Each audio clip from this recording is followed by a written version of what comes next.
sejam todos muito bem-vindos. Eu sou Carla Albuquerque, estou aqui hoje com duas pessoas muito importantes e muito queridas aqui no canal. A família Telhada. Estamos aqui com o Coronel Telhada e com o Capitão Telhada, não é? Sejam muito bem-vindos. Telhada em dose dupla, né? Obrigado mais uma vez pelo convite. É um prazer estar com vocês, como sempre. Esse nosso contato que já vem de praticamente de décadas, né? De décadas, Coronel, desde 2008. Verdade. Eu falei isso outro dia para o Rafael falou assim, nossa, mas é bastante tempo que vocês estão juntos, né? Desde o 7º Batalhão, né? Bastante tempo e um tempo produtivo, né? Quanto material bom aí em parceria, parabéns, Carla.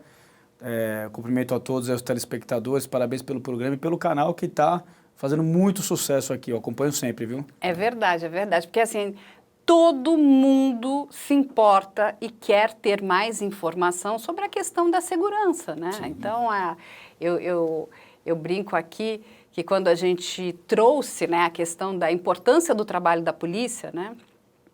E eles vão poder explicar mais para vocês, inclusive. Eu sei que muita gente pede, a gente quer mais informação da Polícia Militar. Então, como não trazer, né, dois expoentes aqui da Polícia Militar? Mas, ao mesmo tempo, eu fico tão triste com isso, né? Sabe, eu já estou aposentado há praticamente 11 anos.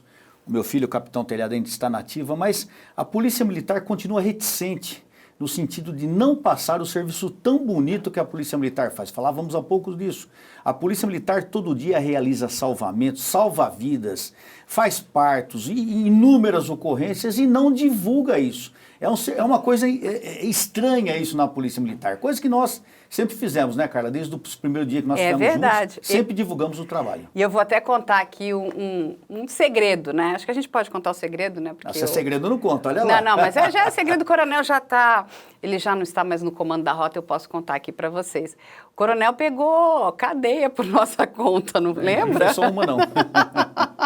Porque na época a gente queria gravar muitos episódios com a rota e tinha ali na verdade era uma questão um pouco até de ciúmes, né? Eu acho que tem aquela coisa, o ego e tal. E assim, não, tem que gravar com todos os batalhões. E nós gravávamos com todos os batalhões. É que tinha uma demanda muito grande do próprio público que queria ver as ações da rota, né?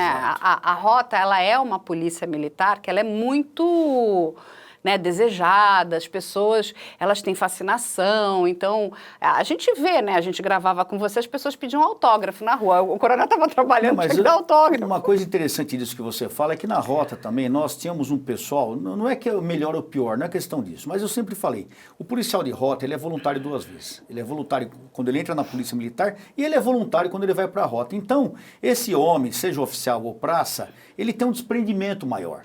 E com a chegada de vocês naquela época, nos anos 2010, 2009, quando eu assumi a rota, nós fizemos essa parceria e uma coisa que eu sempre trabalhei, você sabe disso, Carla, é com a liberdade no trabalho. A gente não fica não fica encenando, não fica com mise-en-scène. A gente mostrava a realidade da ocorrência. E eu sempre dei liberdade total, tanto para os oficiais como para as praças, falarem sobre a ocorrência. Então o homem que participou da ocorrência, ele expunha a ocorrência. Isso era muito importante, porque você sentia aquela vibração do momento, você sabia o que aconteceu, porque aquela pessoa participou.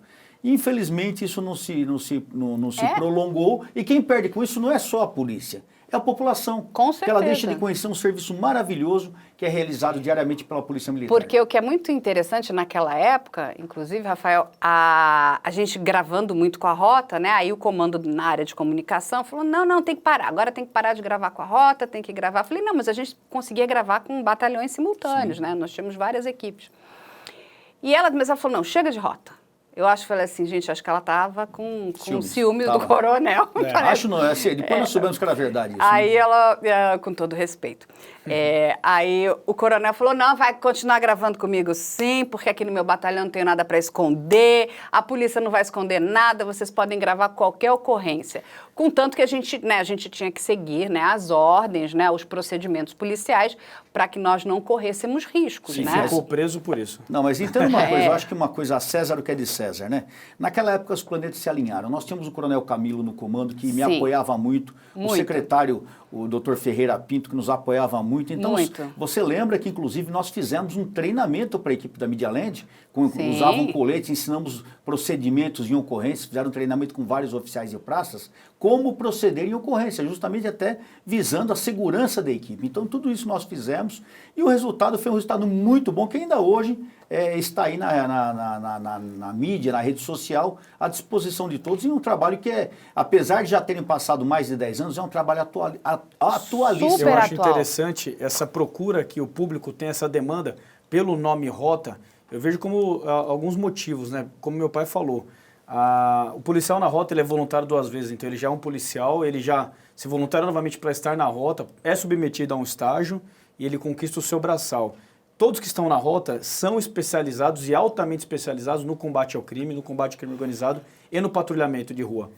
Então, com o tempo, desde 1970, com a criação da Rota como modalidade de policiamento, cada policial desse dedicado, especializado, ajudou a construir, colocar um tijolinho na imagem e no símbolo e no significado da Rota dentro da sociedade paulista, brasileira e, por que não dizer, mundial. Porque eu, por exemplo, enquanto estava na Rota, gravei com equipes de reportagem japonesas para conhecer o serviço de um policial da Rota e foi passado lá no Japão. Mas, Rafael, e não é importante que a gente possa mostrar isso para a sociedade? Muito importante, não só para a imagem da Polícia Militar mostrar e expor o que está fazendo, mas para dar para a população a informação e a própria sensação de segurança. Querendo ou não, as mídias sociais, a televisão, o rádio, as grandes mídias são super importantes na comunicação com o público. O nosso público-alvo final é a população civil, é a sociedade. É isso que eu adoro, porque a gente está ouvindo, né, de policiais, o quanto é importante, inclusive, valorizar o trabalho que vocês fazem. E vou passar a palavra para o coronel. Me permita, só dentro desse gancho aí, Sim. do que o Rafael falou agora, o que o capitão falou, eu vou falar mais capitão porque fica mais formal. Fica muito pai e filho aqui, mas não há dúvida que esse carinho que eu tenho pelo meu filho é uma coisa que fica aparente, né? Mas eu fico muito à vontade de falar com ele em matéria de polícia, porque ele não é só um oficial de rota, ele é um oficial de policiamento muito conhecido, com uma técnica de trabalho maravilhosa, com muitas ocorrências, muito respeitado. Mas quando você falava em divulgação das ocorrências policiais, é importante, não só é importante a divulgação, você sabe por quê? Talvez você nunca tenha pensado nisso. Na questão de sensação de segurança. Não adianta você ter 1000 viaturas na rua se a população não tem a sensação de segurança. São 2 coisas diferentes, segurança e sensação de segurança. A sensação de segurança, ela é criada com uma série de condições, pelo efetivo na rua, pela divulgação do trabalho. Quando você divulga o trabalho da polícia intensamente, as pessoas absorvem isso. Ela passa a ver a rua de uma maneira diferente. É o que acontece na insensação de segurança. Quando a mídia só mostra crime, estupro, crime, roubo, homicídio, assassinato e tal, a população fica com medo de sair na rua. Insegura. Cria a sensação de insegurança. O trabalho que vocês fazem é importante para a segurança pública. Só que, infelizmente, a segurança pública não se apercebeu disso. Não, e sabe o que é muito interessante quando vocês falam sobre isso, e é importante a gente até explicar isso para o público, que nós temos 2 polícias, elas se complementam, mas quem está no dia a dia, na rua, é a polícia militar. Sem dúvida. Porque a polícia civil, que é a polícia judiciária, ela vai entrar depois que o crime aconteceu, que ela vai investigar, ela tem que, né, descobrir a motivação, né, o autor do crime, mas quem está ali para coibir o crime, né, para aquela polícia que vai nos ajudar no sentido da nossa proteção é a polícia militar. É o que atende 190. Exatamente. E é o que eu sempre digo, o quanto que é importante, porque os Estados Unidos faz isso muito bem, né? Ele divulga o trabalho policial como ninguém. E a população passa a entender a importância desse trabalho e como, né, pega informação, pega a dica. É lógico também que o criminoso está ligado, né? Ele vai mas ele também começa a ficar preocupado, porque, olha, não, está com muito policiamento. Então, vamos pegar aqui o caso, né, agora do Pix, de sequestro para Pix, um monte de problemas que a gente tem vivido, né, roubo de celular. Como é importante mostrar isso, inclusive porque quando a gente está gravando com a polícia, o policial está mostrando, inclusive, o que a população tem que fazer para se proteger, não é isso? Claro. O que você falou desse exemplo americano é muito importante. A população ela não só passa a compreender a polícia, ela passa a admirar a polícia. Quando você tem o fator admiração, a compreensão do serviço, até a pessoa, no caso o cidadão civil, ou cidadão, vamos falar o cidadão em geral, ele passa a se comportar de uma maneira adequada quanto à segurança pública. Ele passa a prestar atenção em alguns detalhes que ele não prestava. Ele sabe que se ele confiar na polícia e admirar essa polícia, aumentando essa confiança, é uma coisa, uma interação cidadão-policial, o resultado é muito mais positivo. Porque muitas vezes uma ocorrência ela não é positiva, é porque não é interação, o cidadão não passa dados. Para que eu vou falar para a polícia? Para que eu vou perder tempo fazendo um boletim de ocorrência? Para que eu vou ligar um 90? Para que eu vou comunicar o roubo de um celular? Para que não vai ter resultado? Porque ele não vê esse resultado. Quando ele vê esse resultado, ele faz questão de fazer o boletim de ocorrência, de chamar a policial, de passar a informação correta. Olha só aonde nós chegamos nesse papo aqui, para notar a importância da participação, até um tema de TCC, hein? A importância da mídia na sensação de segurança da população. Né? Como ferramenta. É muito importante Sim, isso. não é? Porque, olha só, Rafael, quando a gente... Como é que a polícia militar trabalha? Ela trabalha com informação, né? Sim. A inteligência policial. Então, quando a população não informa, as pessoas ficam... Ah, mas não tem policiamento no meu bairro. Está tendo muito, sei lá, roubo de carro, roubo de celular, isso, aquilo. Mas se a população não informar... A área de segurança não tiver essa informação, ela não tem, inclusive, como colocar mais patrulhamento ali. Estou errada? Tá certa. Por exemplo, um caso que a gente verifica muito acontecendo na rua. Uma favela que a gente começa a atuar, a polícia militar começa a entrar. Entra um dia, você tem um resultado, você patrulha, aí no outro dia você vai de novo nessa favela. As pessoas já veem novamente o policial, a viatura, nossa, segundo dia aqui. O terceiro dia, você vai lá na favela. O que começa a acontecer?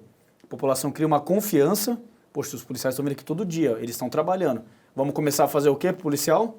Dar informação. E começa a vir informações contra o crime. Por quê? Porque você passa a criar um vínculo de confiança, de credibilidade com a sociedade. E a mesma coisa a gente pode transportar para a mídia, que tem esse poder de causar, vamos supor, eu estou no meu prédio, eu estou dentro do meu apartamento, estou vendo a viatura passar na rua o tempo todo? Não. Eu estou dormindo, a viatura está passando a madrugada inteira na minha rua. Eu estou comendo, eu estou estudando, eu estou conversando, a segurança está acontecendo, a viatura está passando ali. Só que eu não vejo. Só que através de um programa, de uma divulgação, você mostra para milhões e milhões de pessoas uma viatura trabalhando. Então dá a sensação e causa essa mesma sensação na pessoa que tem lá na comunidade, na favela, de confiança na polícia e de dar informação, de contar com a polícia como parceira, ocasiona também a televisão, hoje os canais de mídia, para o cidadão comum que está vendo ali através do aparelho, mas está vendo a polícia trabalhar e dá essa confiança também. E aí ele fala, a polícia está trabalhando, hein? Então, é uma ferramenta importantíssima e poderosa. E sabe o que vocês estão falando? Eu me lembrei muito, e é do tempo do coronel também, que eram as operações saturação, lembra delas? Que elas foram até comandadas ali pelo coronel Joviano. Eu nunca entendi porque isso acabou.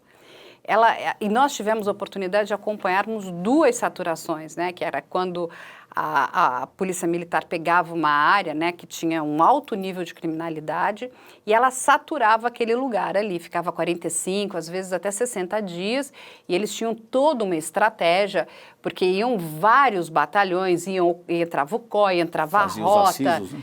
E até no final chegavam, inclusive, até os policiais militares, que são dentistas, sim, que vão fazer os bombeiros, ajudar na questão do aleitamento materno. É um trabalho que a população não tinha a menor ideia. E como era importante, a gente mostrou, muitas vezes o policial fala, olha aqui, tá vendo isso aqui? É gente jogando bilhete para nós, eles amassavam e jogavam no chão, para dizer, ó, aquela tal casa tem traficante, ali é que está acontecendo. Então, assim, todo um trabalho, a população começa a querer a ajuda, porque a grande maioria das pessoas que moram nessas áreas, né, são pessoas do bem, sim, são pessoas honestas, são pessoas que trabalham muito. E elas querem o quê? Também ter direito, né, a poder viver num lugar que... Quem não quer paz? Todo mundo quer paz. Segurança. Quem não quer sua família bem? Quem não quer o seu filho, sua filha protegida, a sua esposa, o seu marido protegido? Não é de esquerda, é de direita, todo mundo quer. É evangélico, é católico, é corintiano, é São Paulino, não existe. Não existe o quem queira, todo mundo quer. Por incrível que pareça, até quem tem família de criminoso quer a segurança. Porque, às vezes, um criminoso na família não é a vontade da família. Muitas vezes é uma pessoa que se desviou, mas aquela pessoa, ela quer a segurança. Ela quer uma polícia eficaz e eficiente, ela quer sair à noite e voltar para sua residência, quer sair para trabalhar, sair para a escola e poder voltar. Então, todo mundo quer uma boa polícia. E nós temos uma boa polícia. Só que essa boa polícia, infelizmente, não sabe divulgar o seu produto. É uma pena. É verdade, assim, a questão de marketing é muito ruim mesmo, assim, né? E precisa mais, a gente não precisa de programas sensacionalistas, né? Que a gente torce e sai sangue, né? Eu sei que isso também atrai audiência, mas isso também, do mesmo jeito que ele atrai, ele te causa um certo pânico, um medo. Precisa a destacar gente as partes boas. Quer entender, né? Quer entender.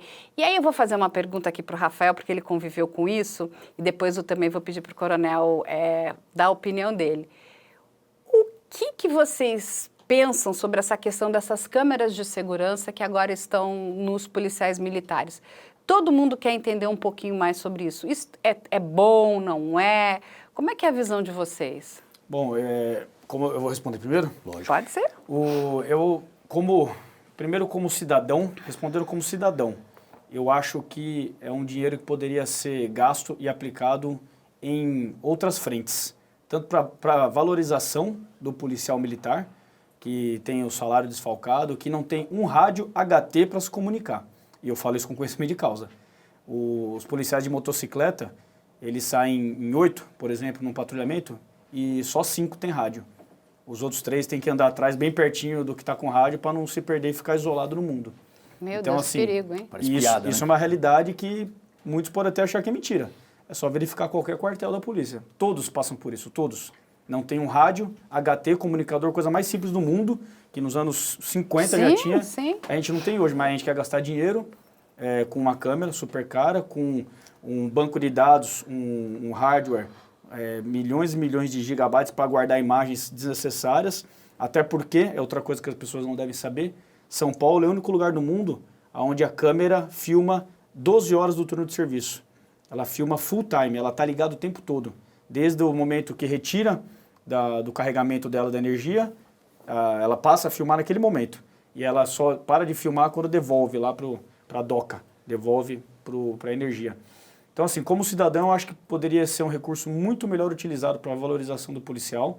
E como oficial da polícia, como policial militar, eu falo o seguinte, para qualquer pessoa, tente trabalhar 12 horas do seu turno de serviço ou o seu expediente todo sendo filmado e tudo que você está produzindo de câmera ali, independente da sua vontade, você está produzindo filmagem, conteúdo, tudo que você está produzindo poderá ser usado contra você.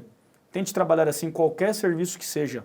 Não, atenção a todo momento, né? Eu nunca tinha pensado sobre esse ponto de vista, né? E isso me chamou a atenção também, porque no primeiro momento, o que eles trouxeram para a sociedade, né, para a população, é que isso melhoraria, né, o trabalho policial. Eu achei a monta, né, a quantidade de dinheiro um tanto quanto alta, né? Porque vamos lembrar que isso é dinheiro público, né, gente? É dinheiro dos nossos impostos. Você sabe por mês quanto gasta só para arquivar as imagens? Não. 30 milhões.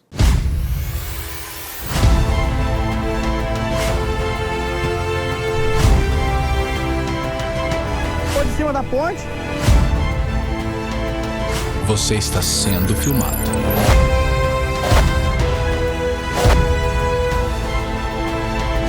Você vê que ele desseca só metade. Isso é coisa do Champinha.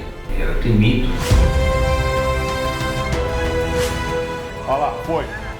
Levanta a mão. Só tela mata ali, cara. Viado, pela...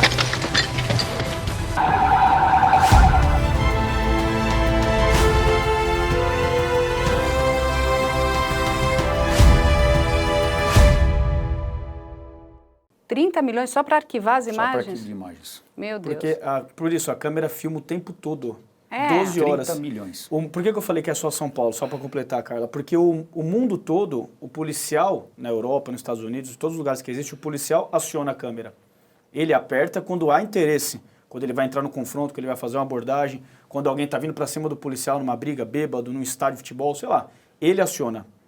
Em São Paulo é o único lugar do mundo, único, em que filma e nós pedimos isso, a polícia pediu isso, filma 12 horas do turno de serviço. Se você está comendo, se você está falando com o seu comandante, com o seu parceiro na viatura, e se você está falando com um cidadão que quer passar uma denúncia crime na favela, isso não acontece mais. Quem vai chegar até o policial e passar uma denúncia? Está sendo filmado. Às vezes você pode, inclusive, No único lugar do mundo. Enfim, a sua filha está te ligando, é um momento seu pessoal. Olhando o seu WhatsApp, Você vai no banheiro.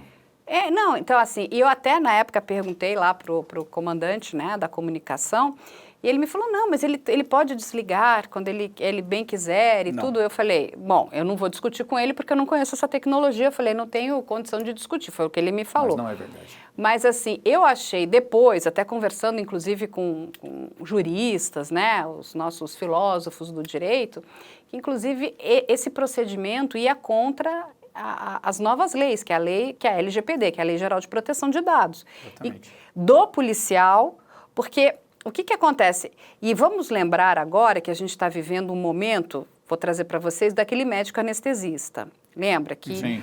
as enfermeiras começaram a identificar, desconfiar que ele estava ali fazendo algo bastante errado, criminoso, mas elas precisavam de uma prova, né? Então, eles tiveram a brilhante ideia, e parabéns para aquela equipe de enfermagem, de gravar aquele homem. produzir provas. Para produzir provas, para poder mostrar, olha, ele está cometendo um crime, uma mulher ali, né, está sendo sedada para... Né, que ele faça ali um ato libidinoso, assim, é uma pessoa, um doente, né? Maníaco.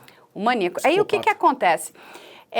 A gente já está ouvindo que esse material pode até ser que não possa ser usado. Exato. Porque fere a questão da Lei Geral de Proteção de Dados, aquela... Então, olha que loucura. Então, assim, a polícia está gravando O tempo todo. A gente não entende, a população não entende muito bem o que ela está fazendo com esse arquivo de imagens, porque, não é? E o que você fala, você está filmando várias pessoas, eu posso estar passando ali na Chega numa ocorrência. ocorrência de briga de marido e mulher. A pessoa está sendo filmada, a intimidade dela. Entendeu? E para onde vai essa imagem? Está guardada. E o que está sendo feito com essa imagem? Ela fica que é guardada. são Ela fica arquivada. nossos dados, não é? Então, assim, eu posso estar atravessando uma rua enquanto está tendo uma confusão, de repente você vê a sua imagem né, envolvida numa confusão na qual você nem não deu a certa permissão. Então, aí eu vou jogar aqui para o Coronel Telhada, que já... O que o senhor pensa sobre isso? Eu penso que é criminoso isso. Eu entendo que sempre o equipamento ele tem que ser disponibilizado para o interesse profissional, para o bem do policial, para o bem da sociedade. Até o policial portar uma câmera, que ele faça da maneira correta, que ele acione aquele equipamento quando ele ver que é necessário para se filmar, para se produzir provas, para auxiliarem na prisão do indivíduo, para ajudarem na localização de um criminoso. Para defesa dele. Para defesa dele, inclusive, quando ele é atacado, quando ele tem que agir, quando ele é obrigado a revidar disparos, que acontece diariamente. Mas da maneira que é utilizado hoje esse equipamento é criminoso. Hoje o policial ele não pode ir ao banheiro. Não, ele está sendo filmado, as mulheres estão sendo filmadas no banheiro. Os homens estão Gente, sendo isso é filmados absurdo. no banheiro. Porque as imagens são captadas durante 12 horas, ininterruptamente. Se você está falando com a sua esposa um assunto particular, sua esposa te liga e você tem que atender um assunto particular, você está sendo gravado.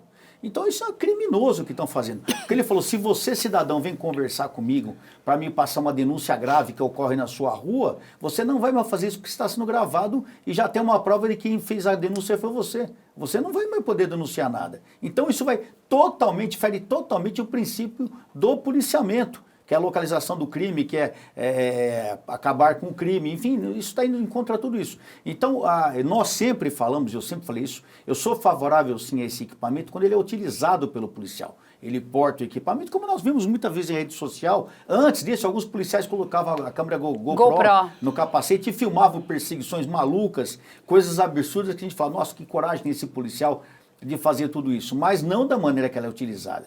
Então, eu entendo que esse tipo de equipamento foi feito para interesse próprio do comando da corporação se promover, para dizer que estava sendo tomada uma providência para facilitar a ação da polícia contra o crime, é justamente isso. A Polícia Militar de São Paulo, ela deixou de existir. Ela está inerte, ela está engessada, Porque nenhum homem em sã consciência vai trabalhar numa ocorrência que ele pode criar uma prova contra ele mesmo. Eu chego numa ocorrência onde o indivíduo está agressivo, eu sou obrigado a pegar o cara, sou obrigado a jogar o cara no chão muitas vezes, ele. sou obrigado às vezes a dar umas porradas no cara, como eu já fiz várias vezes, porque o cara está me agredindo. E essas imagens serão usadas contra mim. Então ninguém, está escrito isso na lei, ninguém é obrigado a criar provas contra si mesmo. Vírgula, faltou a vírgula, né? Exceto a Polícia Militar do Estado de São Paulo. É criminoso isso. O bandido tem os seus direitos respeitados, o policial não. É criminoso. E sabe Carla, que... faz um ano que a Polícia Militar usa câmera. Alguém está percebendo que está aumentando a criminalidade em São Paulo? Não, exato, é isso que eu ia trazer. E vou trazer mais, porque você, quando conversou comigo ligação? Da outra vez, Não há ele me dúvida, trouxe a questão do COI, daquelas câmeras noturnas para você, infravermelho, detectar, inclusive, movimentos, né? Aí eu perguntei para ele, poxa, mas isso seria fantástico, né? Se vocês tivessem esse equipamento. Ele falou, não, mas é um equipamento muito caro. E é isso que eu não entendo. Aí, ao invés de investir dinheiro neste equipamento para poder, né, tirar pessoas de cativeiro de sequestro, emboscadas, né, do tráfico, aquela coisa toda que o policial precisa ter para saber, olha, ali tem uma movimentação, ali tem calor, né, ele tem um infravermelho. Não, investiu num negócio que o policial exatamente está de braços hoje cruzados com medo, porque ele também, de novo, vou passar a palavra para vocês, se acontece alguma coisa, né, juridicamente, é o policial que tem que pagar do próprio bolso, sim, é isso? Ele não tem uma proteção do Estado, tem? Não tem. Exatamente, tudo que ele faz vai ser filmado, ele vai ser obrigado, primeiro, se ele tiver que usar a força, né, que acontece eventualmente nessas ocorrências, o policial ele é transferido, ele é tirado do horário de serviço dele. Ou preso. Se ele faz uso da arma de fogo para se defender numa ocorrência, ele vai ficar 1 ano sem poder sair para a rua, vai perder o serviço que ele faz ali, muitas vezes extra dentro da polícia militar, na jornada extra dentro da polícia ou em outros casos. Então, assim, ele só se prejudica. É claro que ele vai deixar de atuar. Vai fazer abordagens? Vai entrar na favela? Não, ele vai ficar parado na viatura igual um cone. É melhor colocar um cone que funciona mais. É o que você falou. E nós somos críticos por quê? Porque existe uma perversidade atrás dessa câmera. E eu digo mais, por que colocar nas tropas de operações especiais? Na rota, no BAEP e nas forças táticas. Por que não coloca no trânsito? O trânsito é o que mais sofre agressão verbal, por exemplo, quando vai parar, pega a situação de motorista embriagado. Ah, você sabe o que você está falando? Tal.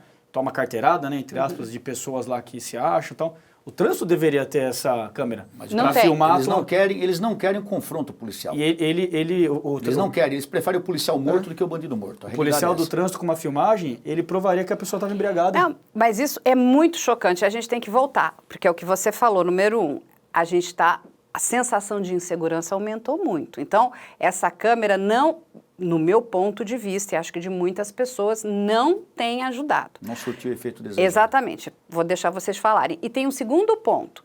30 milhões de reais todo mês, quantas câmeras para o COI, essas importantes, né, de visão noturna, que poderiam ajudar a desvendar vários, né, problemas que nós temos aqui na nossa cidade, que tem relação com crime organizado, com a questão de sequestro. Carla, hoje nós temos milhares de presos condenados que deveriam usar a tornozeleira eletrônica e não usam porque não tem equipamento. A alegação é que não tem dinheiro para comprar. Regime semiaberto. Deveriam estar usando equipamento e não tem. Quer dizer, não tem dinheiro para comprar a tornozeleira, mas tem a tornozeleira para pôr no policial, que é a câmera. O que eles querem? Uma polícia inerte ou crime inerte? O que eu entendo é que, infelizmente, os últimos governos, principalmente o último governo agora, ele quer uma polícia inerte.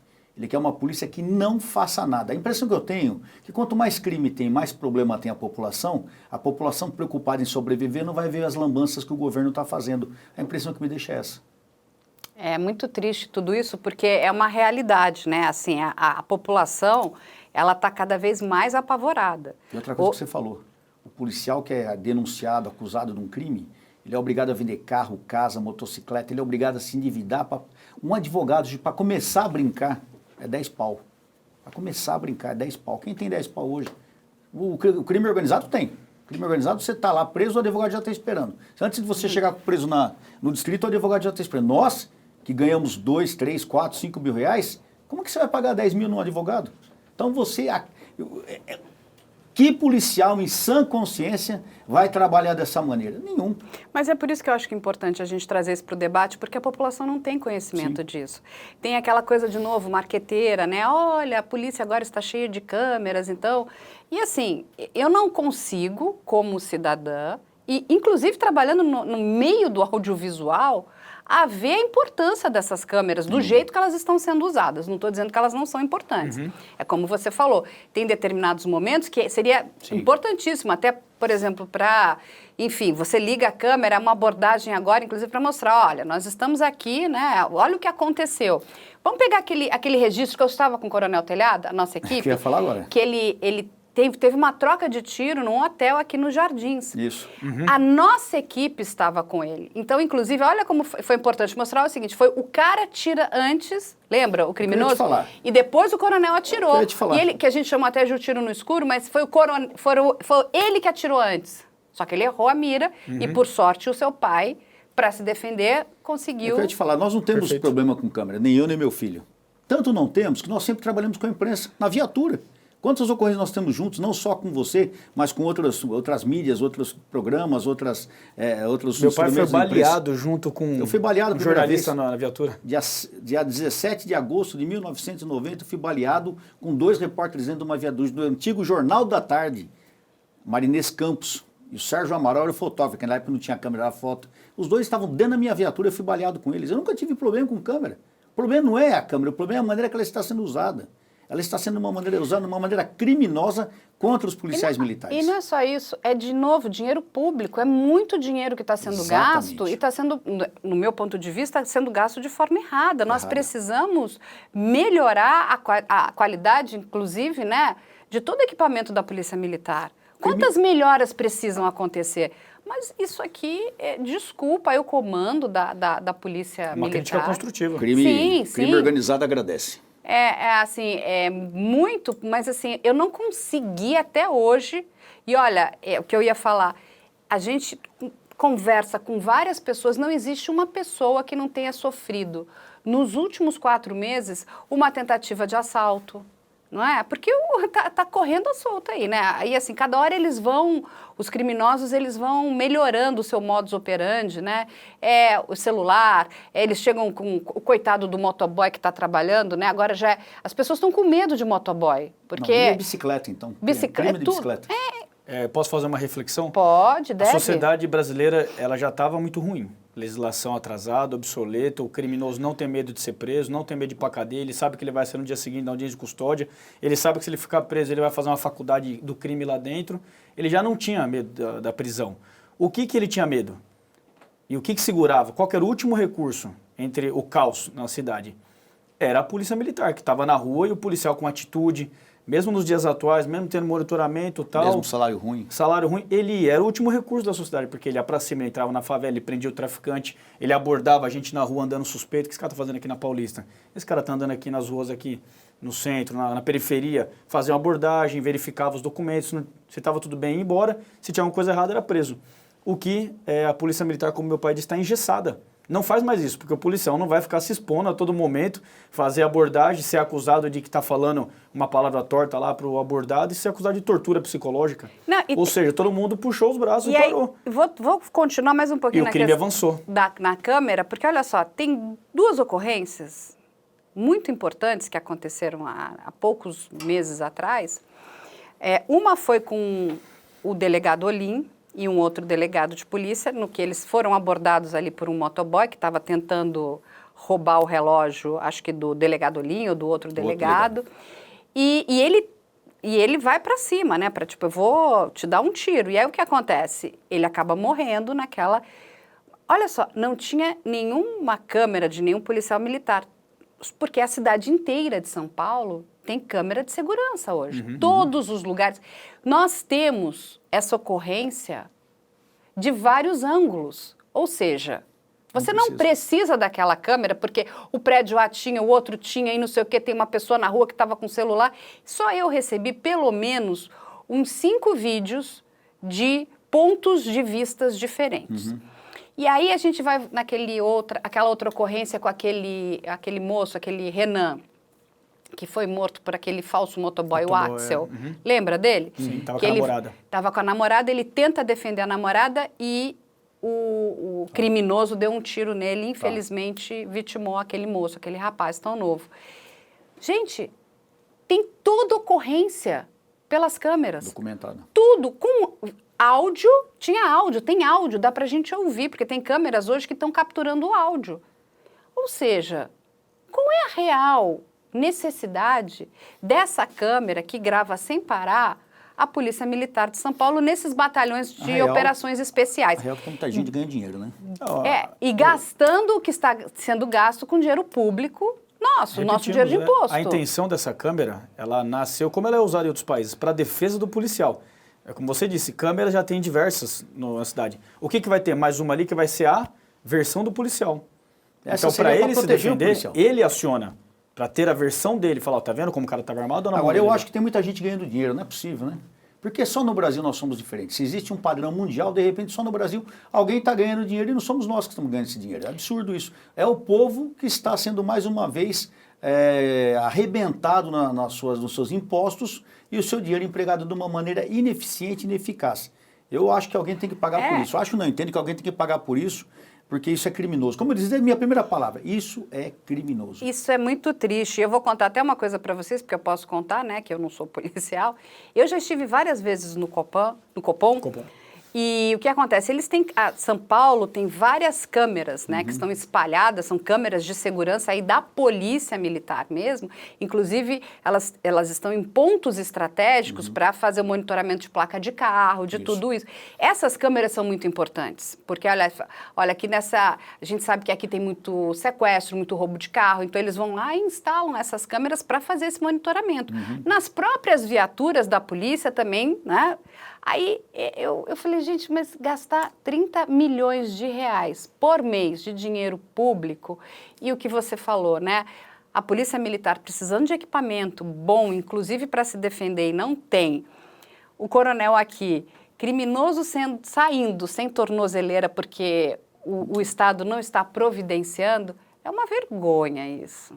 É muito, muito vergonhoso. Mas para a gente continuar aqui na questão da segurança, tem um tópico que é muito importante, né, para as pessoas que gostam aqui do assunto de segurança, assunto policial, que é a questão dos psicopatas. A população anda com muito medo também, porque com a chegada, inclusive, dessa série documental que eu recomendo de novo para que todo mundo assista, né, que é o caso da Daniela Pérez, que está na HBO, que é muito boa, reacendeu essa questão do psicopata, que ele fica muito pouco tempo na cadeia. Nós não temos leis, né, que protejam a sociedade, e a gente sabe que um psicopata, quando ele é colocado de novo na rua, ele possivelmente vai cometer crimes.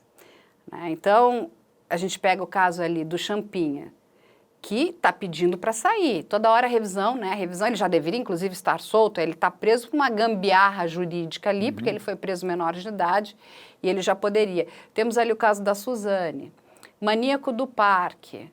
O que vocês pensam sobre isso? Eu acho que o Brasil é o país da impunidade, é o império da impunidade, né? Aqui no Brasil, nossa lei, infelizmente, ela é uma lei que precisa ser revisada totalmente. A lei, fundamentalmente, é uma lei forte, mas o Código do Processo Penal é muito complicado, porque ele abre uma série de exceções aí que faz com que a punibilidade não seja eficaz, né? Nós não temos o cumprimento adequado da pena, nós temos, até ontem tínhamos saidinha temporária, agora parece que há uma lei tentando acabar com isso, eu espero que prossiga, vamos ver o que vai acontecer. Foi aprovado na Câmara, mas não quer dizer que vá prosseguir, vamos aguardar os próximos capítulos. Nós temos, a cadeia é um hotel de luxo, né? Porque o cara até sexo ele tem na cadeia. Às vezes ele não teria fora, mas na cadeia ele vai ter. Então a punibilidade no Brasil ela é ridícula. Nós não temos prisão perpétua, é um absurdo não termos prisão perpétua. Esses casos, esses crimes hediondos, eram casos de qualquer país de ser prisão perpétua. Aqui no Brasil, se a pessoa puxar 10, 11 anos, puxou muito, ele já se sente no direito de sair. Então nós precisamos de uma revisão urgente na parte criminal. O pessoal de Brasília tem tentado isso há anos.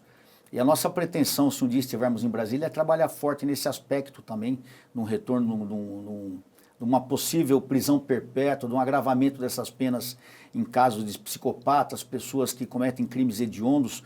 Mas o problema, sabe, que eu já falei isso aqui, a gente não quer falar em política, não é o caso de falar em polícia, mas não tem como falar em polícia sem falar em política. O problema é que o criminoso vota também. E o criminoso vota e eles são muito leais aos seus representantes. Então nós temos inúmeros políticos que são eleitos pelo crime. O senhor pode enumerar nomes? Eu não tenho aqui como enumerar nomes, mas é só ver de repente, quando você entra uma ação para você aumentar a segurança da população, em aumento de pena, em diminuição de maioridade penal, em questão de desarmamento, rearmamento, você vê que tem sempre os mesmos que votam contra a população e a favor dos criminosos. Eu não entendo um cidadão eleito por um trabalhador que vota a favor de criminosos. Eu não consigo entender isso. Na minha cabeça eu sou muito burro. Na minha cabeça não entra isso. Então nós precisamos de mais representantes que pensem como a maioria da população. O que é? Bandido na cadeia, crime hediondo sendo aumentada a pena, prisão perpétua, direito da população se defender, preservação do lar das pessoas, do asilo inviolável do cidadão, que é a casa, que nem isso é preservado mais, direitos dos cidadãos, direitos dos trabalhadores. Nós temos que pessoas que tenham o seu trabalho voltado para isso. Mas ao contrário, aqui no Brasil, quando você tenta mudar uma legislação referente ao crime, o trabalho, a resistência, o trabalho contra é absurdo, é absurdo. Parece que você é o criminoso quando você quer colocar o bandido na cadeia. Não dá para entender isso. Então, nós temos que mudar. A primeira coisa, que para você falar numa melhoria dentro não só dos psicopatas, mas do crime em geral. Hoje não é só o psicopata. O criminoso, como foi dito aqui pelo capitão Telhada, o criminoso ele comete crime hoje de tráfico de entorpecente, de porte de arma, de crimes graves hoje. No dia seguinte ele é colocado em liberdade pela justiça. Nas últimas saidinhas temporárias aí, em cada saidinha uma média de 1.200 a 1.500 pessoas não retornam para a cadeia. Ou seja, presos que estavam condenados, cumprindo pena, a própria justiça deixa eles saírem pelo portão da frente, para não retornarem 1.500, toda saída. Põe na ponta do lápis isso. Olha o trabalho que foi desperdiçado da polícia, da justiça. O dinheiro gasto nisso, para esse cara sair pela porta da frente e não retornar. Parece piada, parece que nós estamos brincando. É mais um crime, né? É um outro crime contra a população. Contra a população. Não dá para entender. E aí tem uma coisa, né, Rafael, que seu pai falou aqui, né? Não existe prisão perpétua, né, na nossa Constituição. Mas quando a gente para pensar nas famílias das vítimas, elas vivem em prisão perpétua. Porque quando você tira, né, uma pessoa, um ente querido, você mata essa pessoa, você coloca essa família em prisão perpétua. E todo mundo está muito preocupado com os direitos humanos, né, dos criminosos, mas existe muito pouca preocupação com os direitos humanos das famílias das vítimas. Eu não consigo ver preocupação com as vítimas. Não existe. O foco da nossa legislação é totalmente na proteção do malfeitor, na proteção do criminoso, nunca na proteção do policial ou do cidadão de bem. Um juiz, ele estuda muito, ele presta concurso. Quando ele está diante de um caso, ele dá a sua decisão, a sua sentença, analisando todos os fatores, analisando agravantes, atenuantes, a situação pretérita do réu, as vítimas, ferramentas ele usou para o cometimento do crime, para dar uma pena ajustada àquele caso específico, né? E então ele aplica ali a justiça, ele dedica àquele réu determinado número de anos. E aí quando esse cara vai para o cumprimento da pena, o que acontece? Ele cumpre um sexto. Mas e a justiça? Onde ficou? Ou seja, nós vivemos uma injustiça criminal. Não, isso é um absurdo, né? O próprio juiz deveria ficar revoltado, porque simplesmente foi rasgado tudo que ele fez ali e jogado no lixo. A nossa justiça é injusta. É muito injusta, né? E isso tem trazido, né, uma grande tristeza, eu acho. Assim, eu tenho visto a sociedade ela fica triste, né? Porque quando o crime ele consegue ser mais forte ou ter mais força, né, ou ter mais espaço, né, do que a própria vítima, isso é uma coisa horrível, né? Então, assim, voltando até a história da própria Daniela Pérez, precisou uma mãe desesperada, conseguir, naquela época, 1 milhão de assinaturas para que o homicídio qualificado fosse crime hediondo. E ela só conseguiu isso porque ela tinha a mídia na mão dela. Olha Se fosse só. um cidadão comum, não teria conseguido. Mesmo assim, não surtiu o efeito necessário. Mas é isso que as pessoas precisam entender, uma lei mal feita. Porque se tirar a vida de uma pessoa não é hediondo o suficiente, eu não sei mais o que é Quantos anos hediondo. ele ficou preso, o assassino? Ah, não chegou a completar 7 anos. Que absurdo. Não chegou a completar 7 anos. E é o que você fala, né? Eu estava conversando outro dia até com um jornalista, né, que fez uma belíssima matéria ali sobre a questão da penitenciária de Tremembé. E ele falou, Carla, é de horrorizar, porque para uma presa feminina ir para a prisão de Tremembé, ela paga, ele estava me contando, né? E porque ali ela vai ter um serviço diferenciado. Eu falei, como? Sabe, tudo tem uma questão, é quanto dinheiro pode pagar, não é? Absurdo, né? É um absurdo isso, porque não é isso que a população quer ver, Não né? é, e assim, se me permite, a legislação tem que mudar através da democracia, através de uma nova legislação que altere. Nós temos que colocar pessoas lá que são conservadoras e que pensam nesse sentido. Porque o discurso é bonito, de ressocialização, de dar oportunidade, de tratar o criminoso como vítima. É até bonito na área da filosofia, no campo das ideias, no campo do mundo ideal. Só que no mundo real não é assim. E a ressocialização do preso, eu até acredito que exista assim. Eu até defendo, só que não qual que é o caminho para a ressocialização? É o trabalho do preso. Ele tem que trabalhar. Em lugar nenhum do mundo, ou a maioria dos lugares no mundo, o preso, ele não diminui a pena. Simplesmente o trabalho dele vai fazer com que ele não aumente a pena dele. Se ele não se comportar bem, que é a obrigação dele como preso, vai aumentar a pena. Não, e sabe então que não é obrigação, se comportar bem é obrigação. É chocante, acho que não tem outra palavra, né? Para a família Telhada aqui. Porque está dito ali, né, na questão dos benefícios, que eles têm que trabalhar em colônia agrícola, isso não existe. Porque você Não vai existe. colocar, não tem. E aí, quando você viaja, né? E quem viaja um pouquinho para fora, até para os Estados Unidos, a quantidade de vezes que eu fui, né, no interior dos Estados Unidos viajando, você tem lá, né? Os presos é que constroem várias estradas. Eles é que estão construindo a estrada onde o carro vai passar. Estradas, móveis. Então é o seguinte, exatamente, então vamos trabalhar para a sociedade, para a população, inclusive para devolver um pouco do dinheiro que foi gasto, o dinheiro deles, não é? Porque como a questão da segurança está na mão do Estado, a força, né, está na mão do Estado, e isso quer dizer o seguinte, estou gastando dinheiro público, então está na hora de devolver também um pouco desse dinheiro. Aqui eu nunca vi isso. O preso não poderia estar construindo estrada, não poderia estar construindo pontes, creches, escolas públicas, a quantidade de coisa que a gente poderia fazer, mas nada é feito. Aí tem o seguinte, tem o benefício da saidinha, que sobra para quem? Para a polícia de novo, porque eles, a grande maioria não volta, e a polícia tem que ir atrás e tentar recapturar. Estou errada? As próprias empresas, empregar o preso, até poderia ser tida como um bem social, ela poderia ter benefícios legais por estar beneficiando um preso, entre aspas, fazendo ele trabalhar, dando oportunidade, e até ensinando uma profissão para ele não voltar a reincidir. Isso é ressocialização, né? Mas não são todos os estabelecimentos que têm condições disso. Existem empresas que já fazem esse trabalho com preso. Aliás, é um trabalho muito bacana, mas não são todos que têm condições. E outra coisa que você falou da saidinha, o problema da saidinha não é só não voltar. O problema da saidinha temporária é que tem muito preso que sai com missão de matar policial, de matar determinado inimigo, de tomar tal atitude, de mexer no tráfico em tal lugar. Então, muitos não voltam e muitos que voltam ainda mataram um policial, praticaram roubos, fizeram tráfico nesse tempo. Então, a justiça no Brasil ela está colaborando com o crime. E por isso que nós não temos uma justiça social, é por isso que nós não temos uma justiça real, é por isso que nós não temos uma sociedade justa.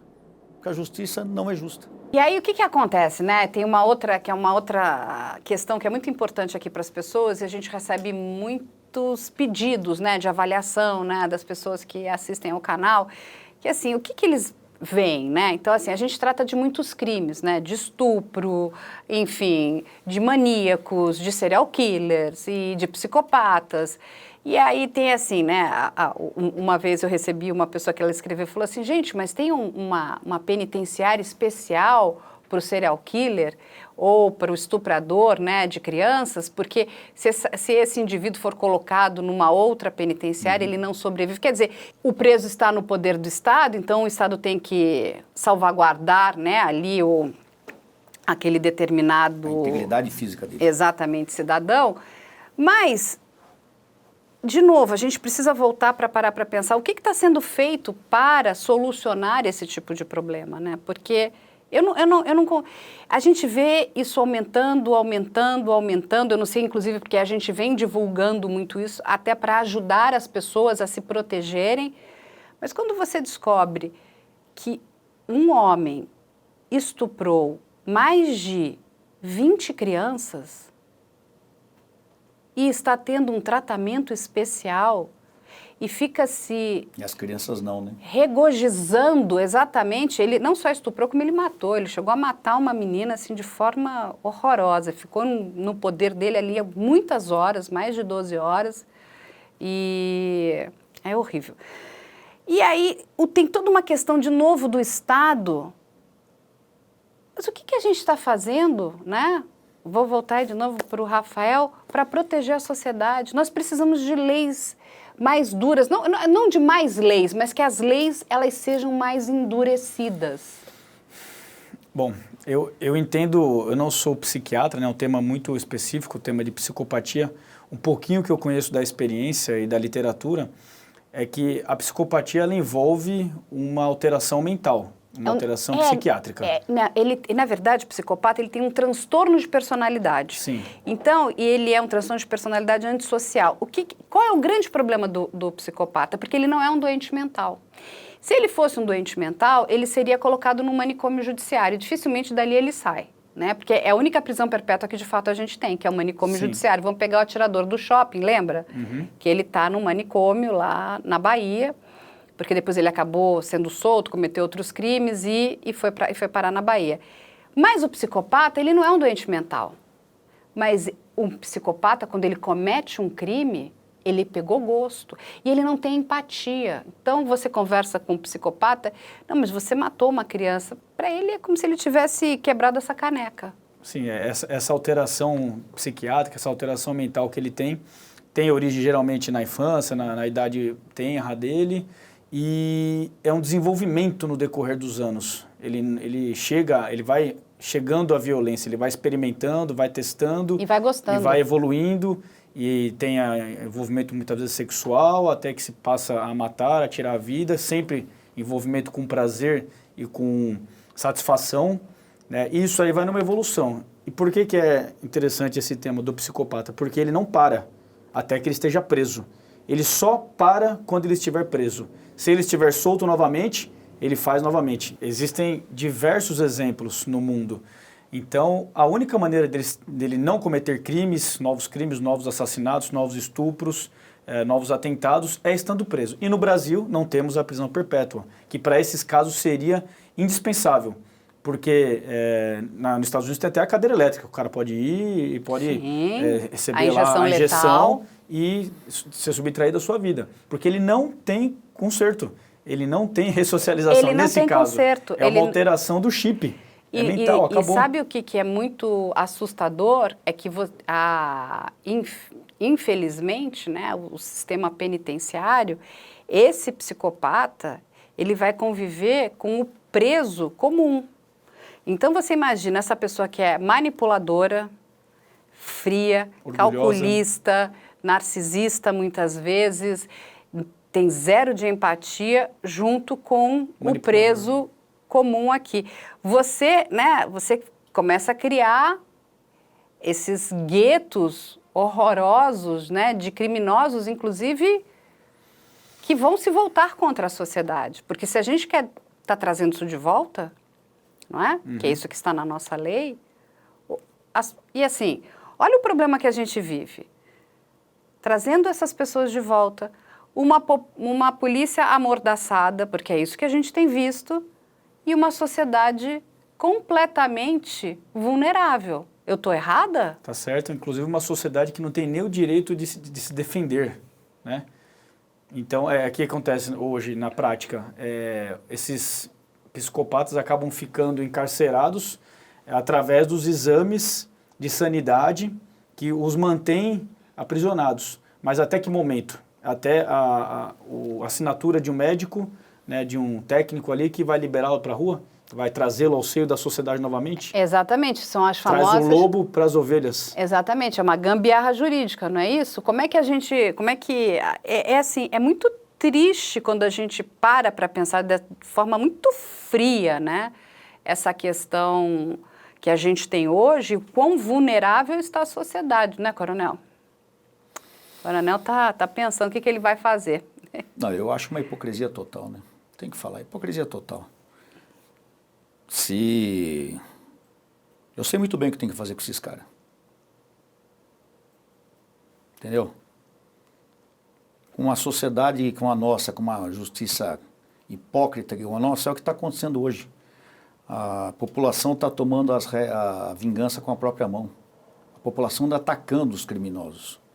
Diariamente nós temos recebido vídeos da população espancando ladrões de moto, espancando estupradores, levando à morte desses caras, porque a população não acredita mais na justiça. Ninguém mais acredita na justiça do Brasil. O Brasil é praticamente um país sem lei. O Brasil é um país que só se pensa em valorizar o criminoso, só se pensa em valorizar o errado. Aquela pessoa que trabalha, que paga seus impostos, que cumpre suas obrigações, que preserva a família, essa pessoa não tem valor para a justiça. Isso é público e notório. Agora, eu tenho 2 filhos, um casal de filhos, tenho 4 netos. O Rafael tem uma filha de 8 anos, vai fazer 8 anos, a Laura. Manda um maldito colocar a mão nela. Eu sei que eu vou fazer. Simples assim. Não dá para confiar na justiça. Não, simples. é assim, é muito assustador. Outro dia nós estávamos lá no DEIC, né, com o diretor do DEIC, quando chegou aquela ocorrência dos ônibus, né, ali naquela região do ABC, enfim, que envolve o PCC com partidos. Eu falei, gente, mas o que isso não é está novidade para ninguém. Há acontecendo? quantos anos nós sabemos disso? Eu sei, Coronel. Agora que a mas imprensa assim, divulgou, a imprensa trouxe à tona uma coisa que todo mundo sabia há anos e ninguém quer falar. O envolvimento do crime organizado com alguns partidos, com alguns políticos.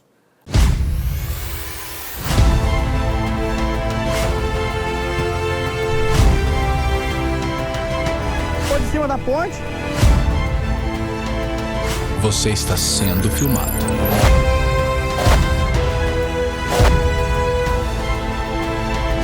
Você vê que ele desseca só metade. Isso é coisa do Champinha. Tem mito. Olha lá, foi. Pulo, só ela mata ali, cara. Pela...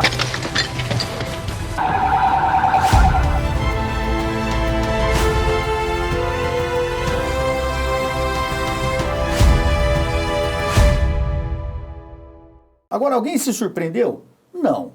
Alguém tem falado nisso? Não. Por quê? Porque nós estamos em vésperas de eleição e ninguém quer botar o nome no partido. Porque vai falar de A, vai falar de B. Não é isso. Nós estamos falando do envolvimento do crime organizado com o partido político.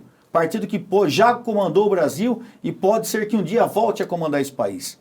Isso é inadmissível. Isso é inadmissível. Mas o que ainda é mais chocante é você ver isso acontecendo, né, dentro dessas companhias, né, porque é onde estava essa mistura toda, né? Quando eu estava lá, quando ele me contou, o delegado, o doutor Fábio, e mostrou o material, ele estava ali na época, estava inclusive dando uma coletiva para a imprensa, o modus operandi daquilo, a quantidade de dinheiro envolvida nessa corrupção que envolve empresas de ônibus na região do ABC e o crime organizado, mais partidos políticos. Gente, a sociedade ela está realmente muito mal. De um lado você tem o psicopata, do outro lado você tem o crime organizado e aí o que você falou, não é só uma questão de leis. Leis a gente até tem, nós já conversamos com vários juristas aqui, a questão é que as leis não são aplicadas. Não são aplicadas. Porque se fossem aplicadas com severidade, né? Você falou, a polícia tem provas na mão. A polícia não consegue tomar atitude. Porque toda vez que ela põe essas provas na mesa, uma série de subterfúgios, uma série de recursos jurídicos, uma série de senões políticos acabam influenciando nisso e acaba acabando tudo em pizza. Não dá nada. Há anos nós temos ouvido que o PCC está envolvido no transporte. Há anos nós temos ouvido que o PCC está envolvido nisso, naquilo. E nada é feito, e continua envolvido. O PCC, a pior burrada que eles fizeram foi em 2006, aqueles ataques às autoridades, aos policiais militares. Foi quando eles apareceram. Aí eles apanharam muito. E o que o PCC aprendeu? Que não se pode aparecer, eles agem no subterrâneo. O PCC está ele está em todos os segmentos da sociedade. Ele está na política, está na imprensa, está na igreja, está em todo, está no judiciário, está na polícia, está em todo lugar. Todo mundo sabe disso. E ninguém procura tomar uma atitude. Entendeu? Eu sou obrigado a andar com seguranças porque eu combati isso na rota. E você estava lá comigo, você lembra como é que foi? Eu fui atacado na porta de casa e um monte de canalha falar que eu montei aquela porcaria daquele tiroteio para me promover. Tomei 11 tiros, perdi meu carro, não perdi minha vida porque Deus não quis. Tomei um prejuízo como se eu tivesse dinheiro para comprar carro. Tomei um baita no prejuízo para canalha vir dizer que eu armei aquilo. Por quê? Porque eu sou errado que combati o crime. Eles querem provar que o canalha sou eu. Não é o criminoso, não é o vereador que está envolvido, não é o deputado que está envolvido. Isso é o Brasil, isso continua. Você que procura fazer a coisa certa, todo dia que a gente é acusado de desonesto. Você é obrigado, é que nem a mulher de César, não basta ser honesta. A mulher de César é obrigada a provar, que é mostrar que é honesta. É a mesma coisa, o bandido, ele continua sendo bandido todo dia e ninguém aponta o dedo para ele, ninguém mostra uma falcatrua dele. Por quê? Porque ele compra as pessoas, porque ele ameaça as pessoas. E a gente que trabalha combatendo isso, todo dia, nós somos acusados de desonesto, nós somos acusados de uma série de infrações. Porque eles querem mostrar que os desonestos somos nós, não é o criminoso. Sofremos patrulhamento ideológico. Patrulhamento ideológico todo social. dia, Carla. Todo dia. A própria rede social trabalha contra a gente. Eu não posso falar no A, não posso falar B. Se eu estou aqui, toco uma música lá no fundo, eu tomo uma paulada por direitos autorais. E os outros estão fazendo o que querem. Então, aí eu pergunto, o que essa sociedade quer? O que nós, vocês que nos assistem, querem? Querem que continue assim? Não podemos. O que será dos nossos netos? Dos nossos filhos, o que vai acontecer com esse Brasil? E muita gente quer retrocesso ainda, quer voltar na época que esses canalhas estavam aí, deitando e rolando. Eu não quero falar de A, de B, não quero falar mesmo. Não quero aqui defender ou criticar ninguém. É a realidade, gente. É só a gente somar um mais um. Olha o que está acontecendo no Brasil. O Brasil tem tudo para ser um dos melhores e será um dos melhores países do mundo. Mas ainda tem gente resistindo dizendo que não. Não, a questão do crime, ela é assustadora, né? E como ele entrou, né? Ele ficou muito permeável, né? Ele está em todos os lugares. E como o nome já diz, né? É crime organizado, eles são muito bem organizados, né? Eles não são desorganizados. Eu acho que às vezes os nossos governantes são muito desorganizados, é uma confusão. Exato. Parece que a gente tem que dar, né, capacete, porque eles batem uma cabeça assim. Leis nós temos, né? Temos leis, a gente tem conversado muito, até o professor Tiago Pavinato toda hora, ele fala, Carla, está cheio de lei, não precisamos de mais lei. As leis precisam ser aplicadas. Se nós aplicarmos as leis, a população já vai se sentir protegida. Agora, não adianta ter lei e a lei não ser aplicada. Porque são coisas muito absurdas, né? A gente tratou aqui num outro caso, que foi lá no Paraná. Olha o absurdo, eu vou passar isso para vocês. Tinha uma delegacia especializada, eles estavam monitorando, né, traficantes, e caiu na linha deles uma pessoa ligando para um determinado traficante para comprar os serviços dele para matar a ex-mulher. Olha só, o que ele faz? Ele falou, opa, isso aqui não é não é do meu departamento. Da minha delegacia especializada, passou para uma DDM, uma delegacia da mulher. Falou, olha, o fulano de tal está tentando, né, contratar gente especializada para matar a mulher dele. Essa delegada pegou essa informação, o que ela faz? Ela vai e pede, né, um mandado de prisão para prender esse cara, né? Porque ele falou, ele vai matar a mulher. O que o juiz faz? Na época entre Natal e Ano Novo, não temos provas suficientes. 20 dias depois ele mata a mulher. E o que é feito com esse juiz? Nada. Nada. O máximo vai ser, ele vai sofrer uma punição. Criança... Ele vai sofrer uma punição, ele vai ser aposentado com 50 mil reais por mês. De menos de 10 anos, ficou sem a mãe, e sem o pai, né? Porque o pai está preso. Ou seja, olha o absurdo. São absurdos muito grandes. O que o juiz vai falar? Não, lógico, tem que prender, tem que averiguar. O que é isso? Você está contratando, né, um matador para matar sua ex-mulher? Porque isso não é uma brincadeira, não é? E é o que o próprio policial fala. Ele foi atrás de quem pode fazer o serviço, né, que era um traficante. E o que acontece? Ele não vai nesse traficante, porque acho que não acertaram o valor ou alguma coisa, mas ele consegue um outro. E o cara que mata, que é um grupo, um deles estava de tornozeleira eletrônica. Pois é. Estava na cena do crime. E onde fica a responsabilidade do Estado nesse momento? É isso que eu digo, entendeu? Por isso que aí a população assiste a isso e fala, não, o juiz... Por que não? Não tem elementos comprobatórios? O que mais que você precisa de uma mulher morta? Porque depois que aconteceu o crime, não há mais justiça.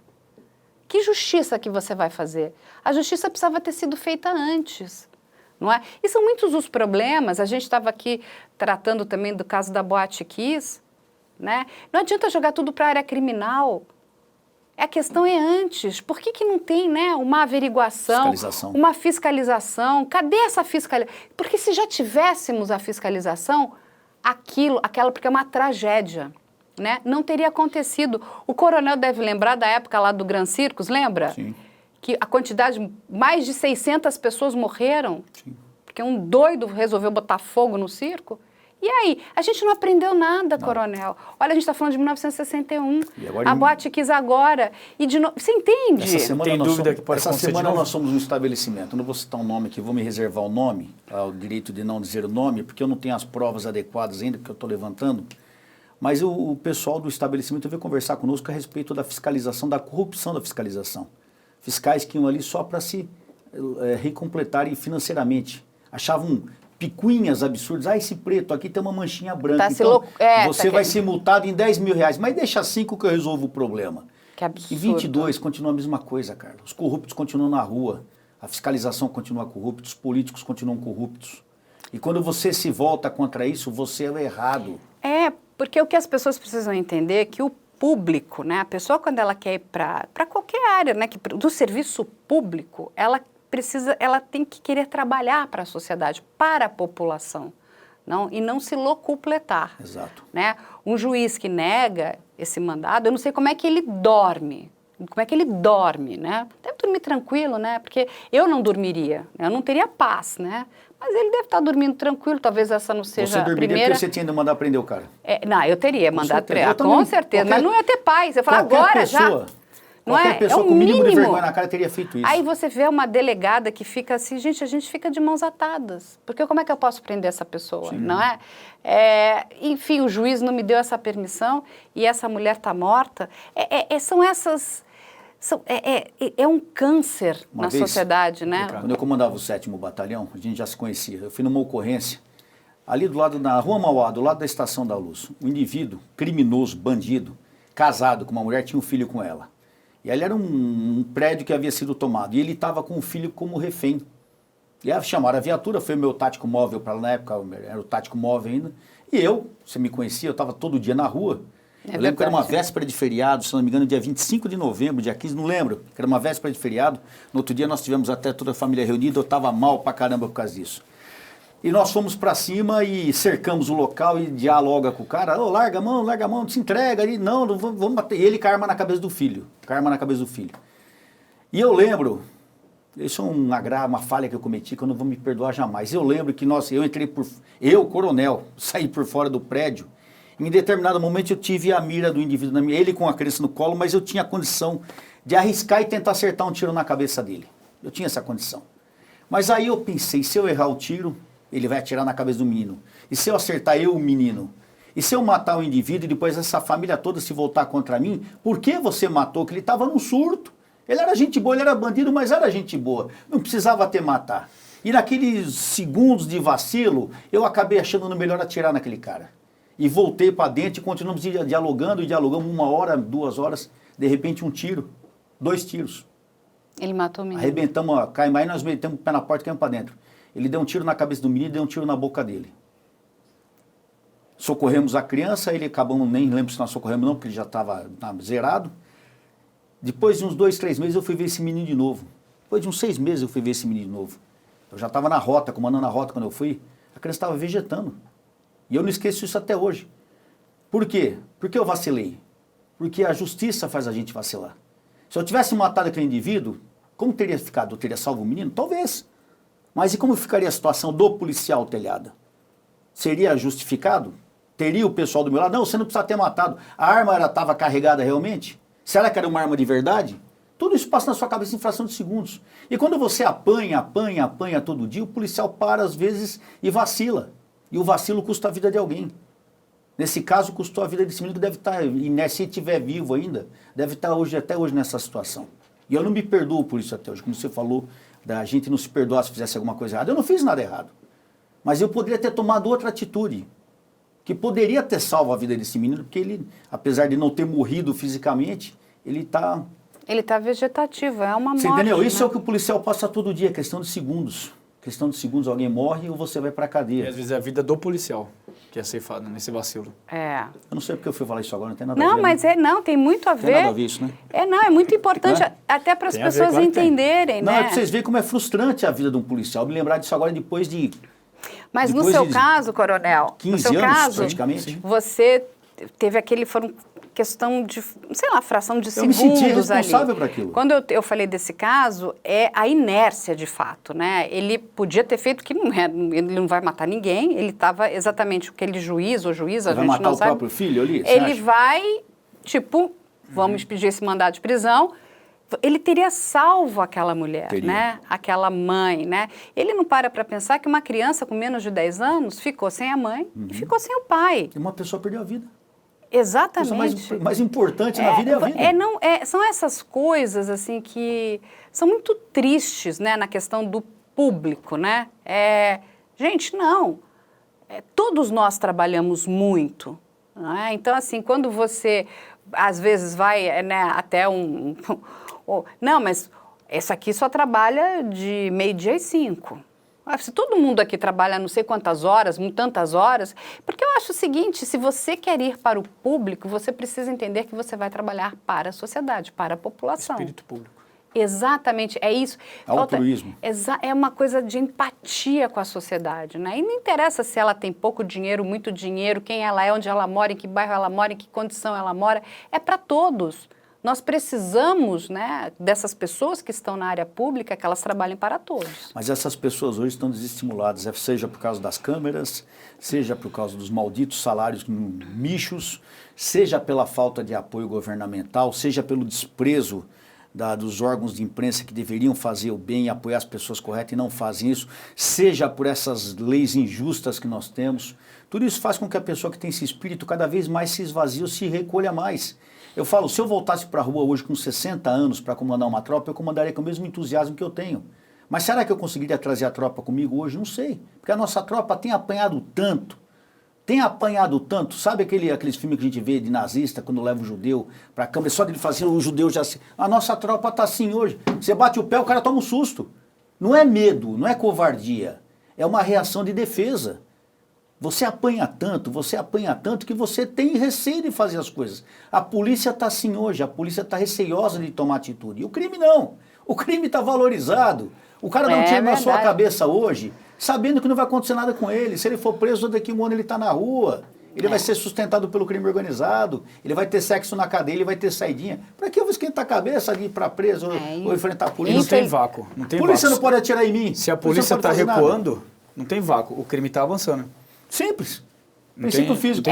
É uma frase muito importante para a gente deixar aqui, encerrar e pensar. Não tem vácuo. Se o crime está avançando é porque a polícia está recuando. Então, eu acho que fica aí uma mensagem para todas as pessoas que assistem, para que elas pensem e comecem a cobrar, né? Eu acho que cobrar do governo do Estado de São Paulo, por que nós estamos gastando 30 milhões de reais com uma nuvem de segurança que não serve para absolutamente nada? Que a gente pague melhor os salários dos nossos policiais, que a gente coloque melhores equipamentos para que eles possam ir para a rua e combater o crime, para que eles sejam valorizados, porque o que a população de verdade quer é uma polícia forte, Existem outros não é? fatores que... E eles são bons, A gente viu aqui o Rafael contando o que é o treinamento que ele passou. Eles são bons. Uma pessoa que vai fazer o treinamento que você fez para depois voltar para a rua, para defender a sociedade, não é para qualquer um, porque ficar realmente sentado no seu gabinetinho, falando assim, olha, gaste isso, gaste aquilo, faça... Não é. Não, o nosso material humano é maravilhoso. São pessoas que se dedicam, que se sacrificam, que se arriscam. Mas é que eu falo, vai apanhando tanto, vai descendo... O nosso pessoal, eu vou te falar, Rafael, me desmente se eu estiver errado, por favor. Até para usar um banheiro digno não tem. Se o comandante não se preocupar em fazer um banheiro, desculpe o termo, um banheiro digno para o cara mijar, nem mijar lugar ele tem. A realidade é essa. Mas isso, O hospital da Polícia Militar está abandonado. O nosso homem nem saúde tem. Então, são vários fatores que levaram a essa situação. Ou a população que está nos assistindo acorda, aprende a valorizar essa polícia, exige uma polícia adequada, combatam o crime. Quem não presta é o bandido. O inimigo é o bandido, não é o policial. Valorize esses homens e mulheres que essa hora estão trabalhando, estão na rua, debaixo de chuva, debaixo de sol, frio, calor, passando fome. Às vezes não tem um salário, não tem... Eu passei por isso quando esse aqui era menino, eu não tinha dinheiro para comprar 1 litro de leite para ele, eu tive que sair à noite de carnaval para procurar para fazer um bico, para comprar uma caixa de leite para ele, que eu não tinha dinheiro. Eu era primeiro tenente da rota.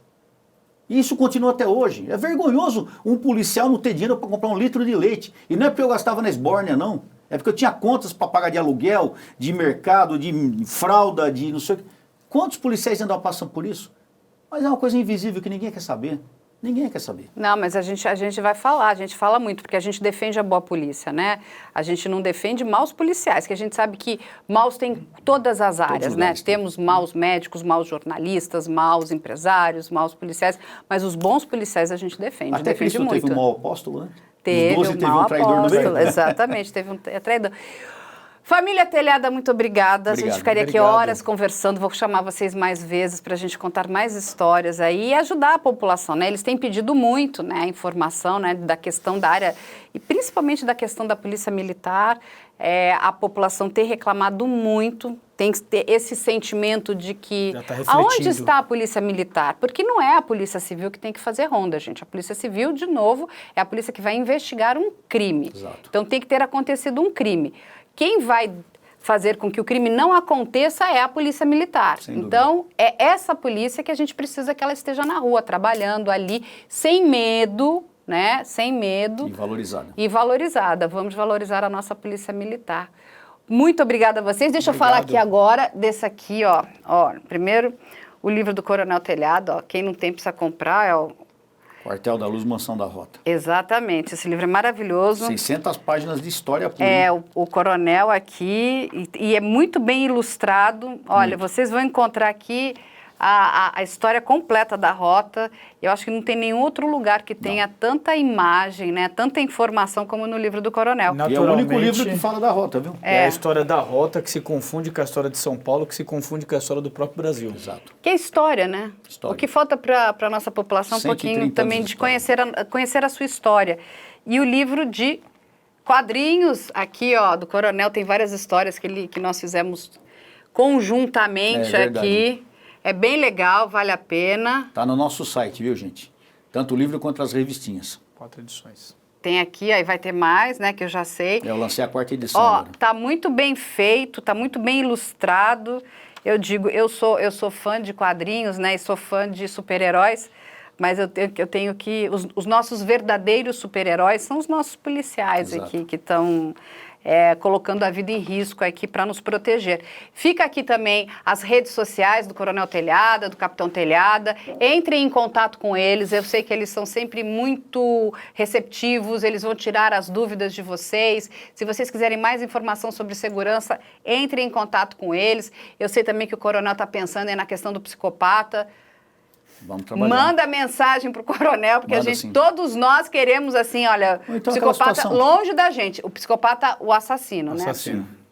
A população às vezes tem ideias excelentes, é só passar pra gente que a gente vai tentar colocar isso no papel. Muitas vezes não consegue, mas aceitamos sugestões, estamos à disposição de todos. E fica aí também o nosso e-mail, que é o op@medialento.com.br, se vocês quiserem mandar mais sugestões, pedindo informação, se vocês quiserem sugerir outros policiais. Eu sei aqui que o Coronel Telhado é muito amado, todo mundo pede para o Coronel ficar voltando, né? Quando que o Coronel volta, né? E aí ele está de volta, a gente vai trazer eles mais vezes, o Capitão Telhado aí também. E a gente aguarda vocês na próxima semana com mais um Casos de Polícia. A gente vai trazendo mais informação aí para ajudar na questão da segurança aí do nosso país, né? Porque a gente traz informação de São Paulo, mas a gente também está trazendo dos outros estados aí para vocês que têm pedido. Muito obrigada a todos.